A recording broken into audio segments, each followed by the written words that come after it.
RPM planning is a way to maximize the results of your life and maximize your sense of fulfillment and joy. It's both.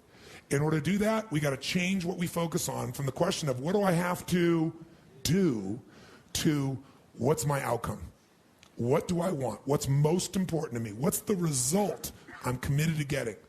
That one change will change completely how you respond in your life, because it will change you from focusing where everyone's demanding your attention or what you're afraid of or what might give you pleasure in the moment to what's most important to you. And those, by the way, are the three things that get our focus. If we don't discipline ourselves, what gets our focus? Something we're afraid of, something will give us pain. What's the second thing that gets our focus? If we don't pay attention, something will give us pleasure.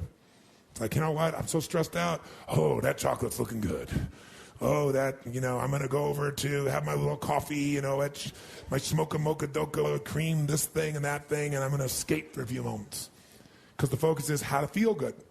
How to not feel bad, how to feel good. What's the third thing that gets your focus? Other people's demands. Where do they come from today? Where do you get other people's demands? Only face-to-face?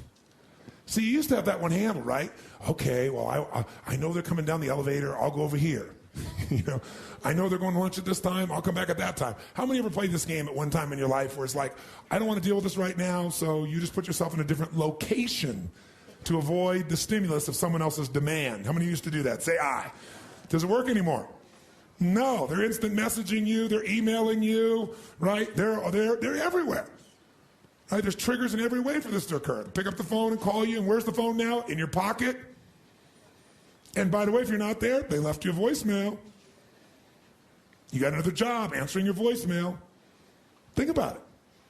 So today, it's pretty hard to avoid the demands. It's not necessarily there are more demands. It's just that we're accessible to more demands. And if you don't know what you want, and you don't know why it's a must for you to achieve it, and you don't have a plan, I can promise you something. You're going to fit in everybody else's plan. And you're going to wonder why you're stressed. And you're going to wonder why I'm not fulfilled. What is time?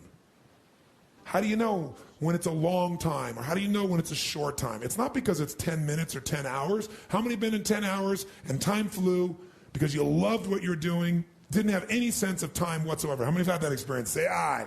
How many have had 10 minutes feel like 10 years you want to kill somebody to get out of the situation? So what is time? Time is emotion. Got to remember that. Time is emotion. What you're really managing is emotion. Another word for that would be meaning or fulfillment. Focus is power, but you got to take it. Take it back. Take back that power. And you got to know when you do have that focus, how to chunk it, how to group it so you're not overwhelmed. Let me show you how to make it simpler. When mass information is coming at you, you get overwhelmed. Most of us are great deletion creatures. We delete most of life. Right now, there are millions of things around you could be focusing on, thinking about, giving meanings to, making decisions about what to do. Millions. Right now, you could be focusing on the blood rushing through your left eardrum or the feeling of your skin against your body. But most of you delete that. You don't even think about clothing against your skin until I mention it, or your heartbeat. Most of the universe you've deleted because you go crazy if you try to think about it all. Because human beings have a limited amount they can focus on at one time. And most of your stress is because you're thinking about too many things at once. In fact, when people don't do things, it's not because they can't. It's not even because they don't want to. It's because of the way they are focusing on what I call chunking things. When people don't follow through, here's what they do. I'll give you an example. Who here believes exercise is very important, but you don't exercise regularly? Let me see a show of hands. Raise your hand. More hands than most of us want to raise our hand, right? Now, who here really focuses, or I should say exercises regularly? Raise your hand. Regularly. Okay, great. Who here does not exercise regularly even though you believe it's important? Just be truthful. Okay, great. So let's see what the difference is here.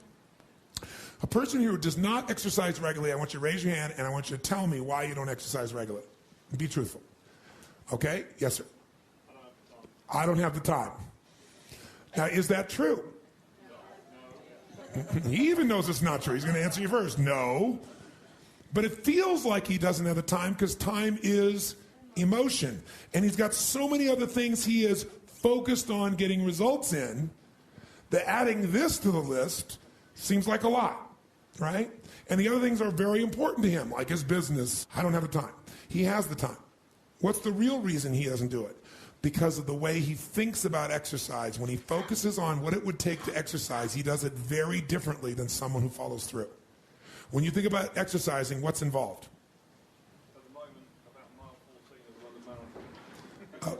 Quite painful. Okay, he starts thinking about, I got to get to mile 14 of the London Marathon, and that even the thought of trying to get to the 14th mile, much less the 25th mile, is like beyond my imagination right now.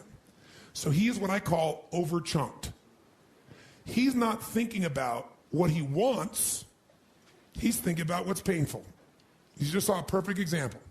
He's not even thinking about victory or succeeding. So the chance of him following through on something that he associates major pain to, when he can do something else right now he can feel competent or successful at, his chances of following through are very limited. How many will follow that? Say I.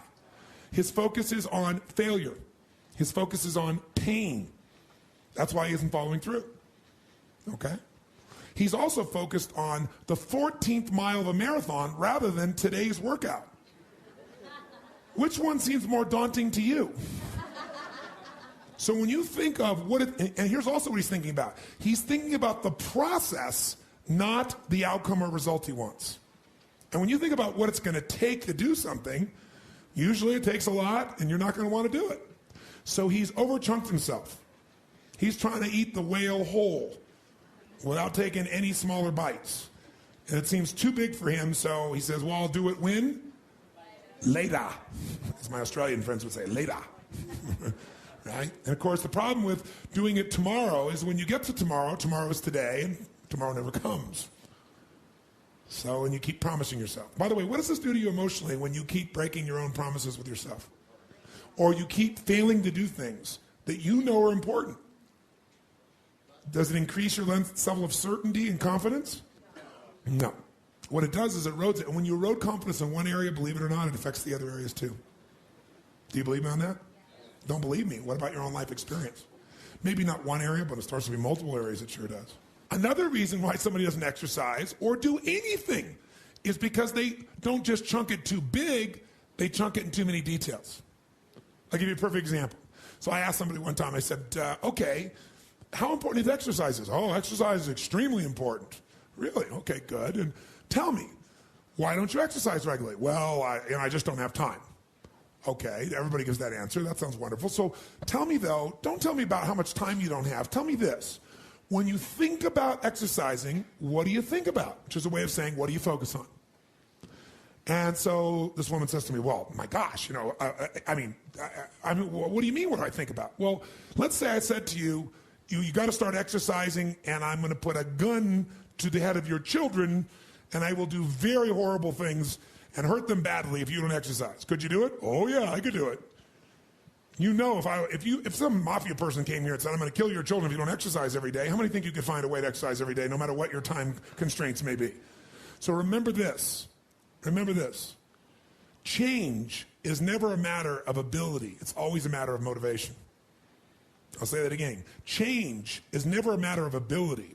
It's always a matter of motivation or drive, having strong enough reasons. If you got a strong enough reason, you could figure out the time, couldn't you? So the biggest part of life and time management is knowing what you want and having enough reason.